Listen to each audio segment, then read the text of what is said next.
um transtorno que atinge mais de 8 milhões de brasileiros.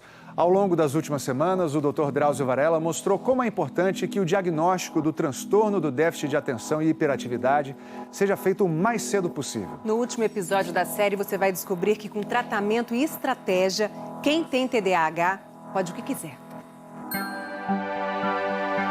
Sua missão é apenas uma: prestar atenção no que está bem à sua frente.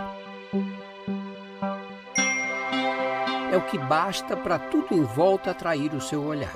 Tipo, eu tô conversando com você aqui, um passarinho canta, ou então cai alguma coisa no chão. Eu não me conecto. Para evitar brigas e mal-entendidos, o Luiz só fica num restaurante se tiver lugar no fundo do salão. Eu sento virado para a porta de entrada do restaurante. No início eu ficava assim, nossa, será que ele tá olhando? Aí passavam umas mulheres assim mais bonitas e depois eu entendi que ele olha para todo mundo.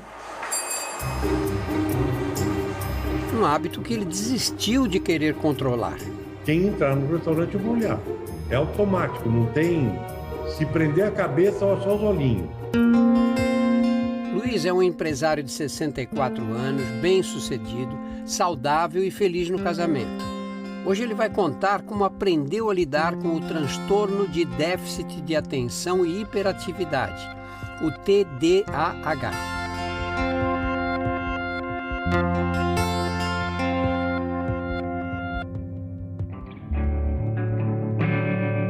Ao relembrar sua trajetória, o Luiz não tem a menor dúvida. Drauzio,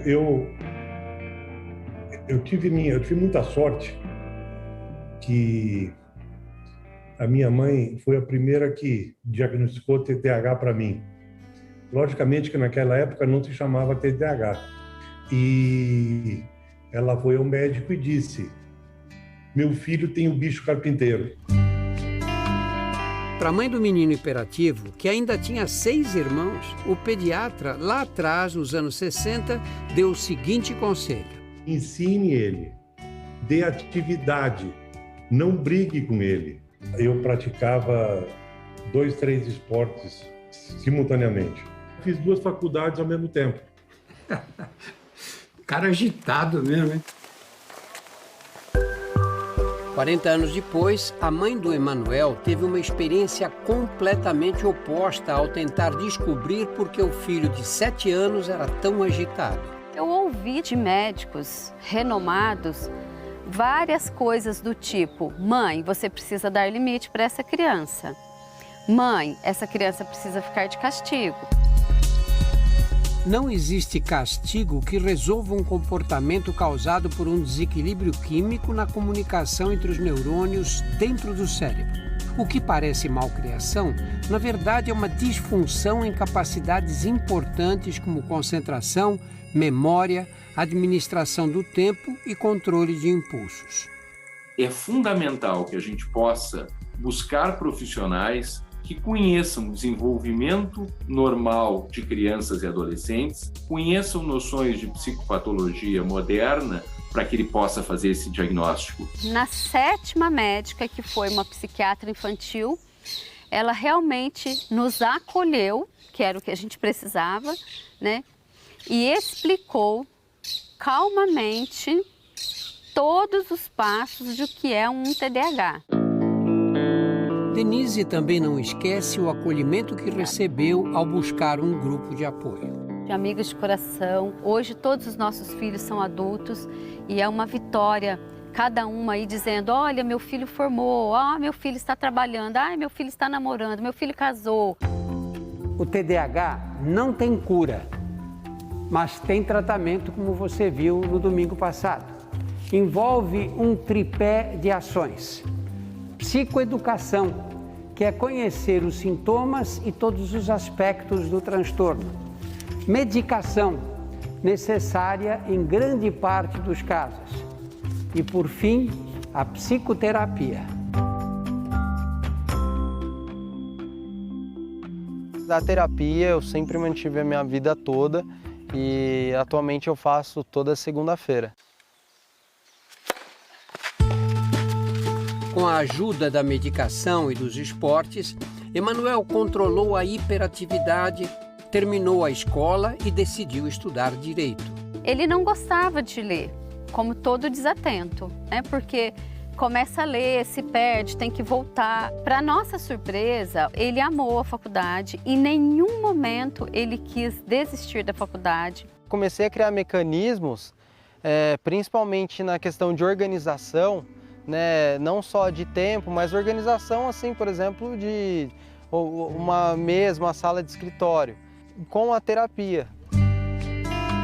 Méritos da chamada terapia cognitivo-comportamental, que estimula a construção de novos hábitos. A gente ensina habilidades e estratégias para que o paciente possa ser o seu próprio terapeuta. Vamos experimentar em casa, fazer o dever, começando pela matéria que você mais gosta. Abraço! Samuel e Miguel, que vocês conheceram na semana passada, já usam técnicas importantes para não serem vencidos pelas distrações do TDAH.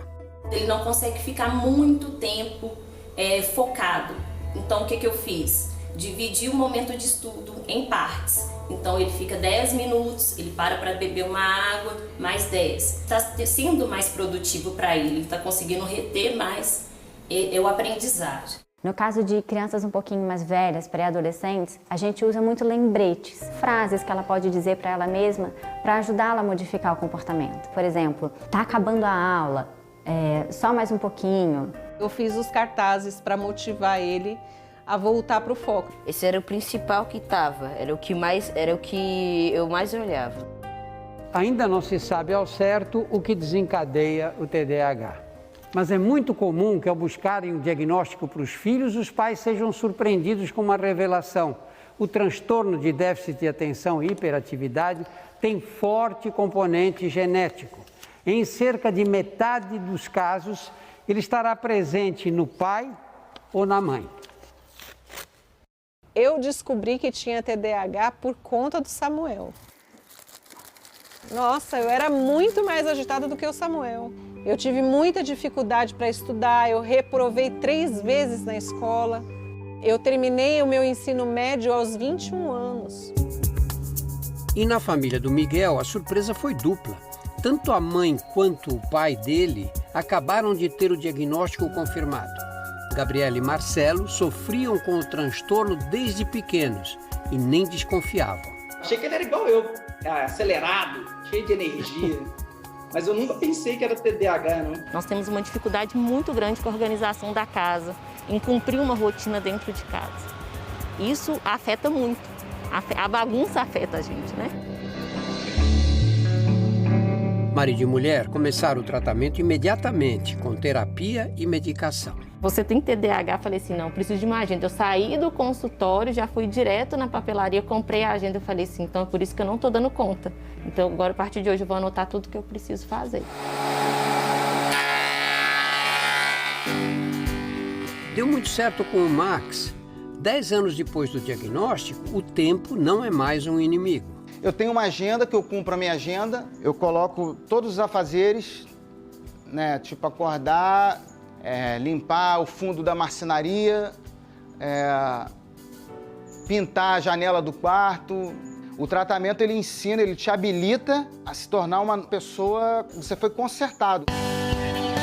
Max reconstruiu a vida pessoal e também a profissional.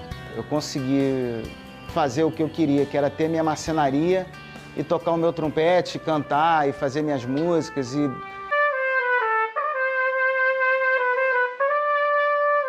tocar com os músicos que eu gosto, com os meus amigos, que eu sinto prazer, sabe? Que eu sinto vontade em viver, né?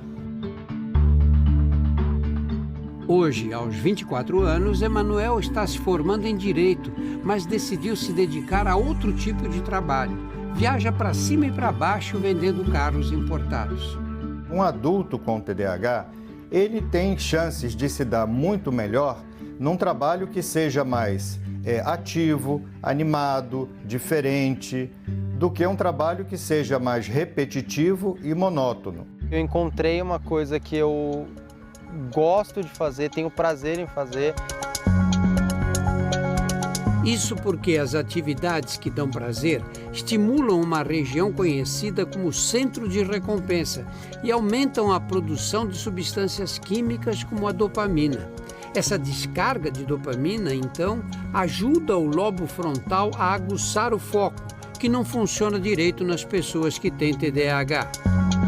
É por isso que as crianças que se distraem para tudo ficam concentradíssimas no videogame. A dopamina liberada pelo jogo corrige momentaneamente o funcionamento do lobo frontal.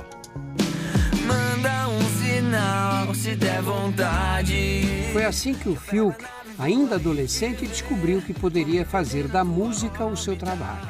Um momento que eu vim para a arte, para a música, nossa, me deu uma... Parece que eu encontrei meu rumo, assim.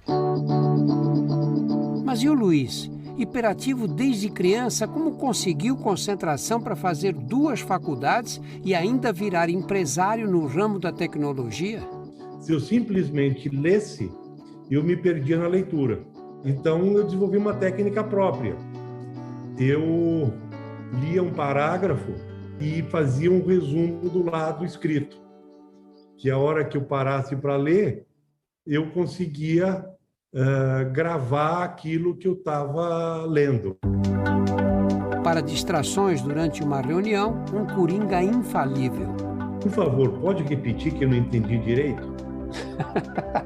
Se tu disser que tu não está prestando atenção, a pessoa vai ficar chateada. Ainda assim, até ser diagnosticado aos 48 anos, o Luiz passou por poucas e boas. Numa viagem nos Estados Unidos, eu perdi a carteira e o celular. Quando cheguei no hotel, percebi que não tinha nenhum dos dois. Mas depois que eu comecei a usar medicação, melhorou bastante assim, a perda, essas coisas. Estratégia de viagem eu tenho dentro do cofre do hotel um kit sobrevivência. As estratégias funcionam bem, mas não evitam uma derrapada aqui ou ali. Geralmente é lista, mas eu hoje eu não trouxe lista. Hoje eu esqueci. Procurando o caderno de anotação, eu acho que esqueci. Eu lembro que eu tinha alguma coisa para pegar que não era daqui. O tratamento transforma os deslizes em fatos isolados. É plenamente possível que um indivíduo com TDAH possa ter uma ótima vida acadêmica, um excelente desempenho profissional e uma vida social, conjugal e familiar bastante satisfatória. O importante sempre é saber quais são os meus pontos fracos e o que eu posso fazer para administrá-los. Olha, eu estou me surpreendendo comigo, né? Porque eu estou descobrindo uma Ivanise que eu não sabia que eu era, capacidades que eu não sabia que eu tinha. E o Samuel também... Acabou as brigas, acabou as confusões dentro de casa. Ai, que maravilha! Com uma forcinha da família, então... 2 dias antes ela avisa, ó, tá chegando meu aniversário, ó, o aniversário de casamento. Eu acho que a gente pode ajudar a pessoa a se organizar com rotina, com lembretes, assim, sem cobrança, sem irritação. A partir do momento que eu ver que a pessoa tá se irritando com isso, eu já falo, cara, ferrou, porque eu sou assim. Eu já entendi que pra eu estar com alguém, tem que me amar do jeitinho que eu sou, sabe? Eu tenho TDAH! Eu também tenho TDAH. Um brinca com o outro, um tira sarro dos foras que o outro dá. E a gente é só diferente, não tem problema de ser diferente. Não, agora eu tenho que pegar meu guarda-chuva que eu esqueci. Infelizmente acontece muito.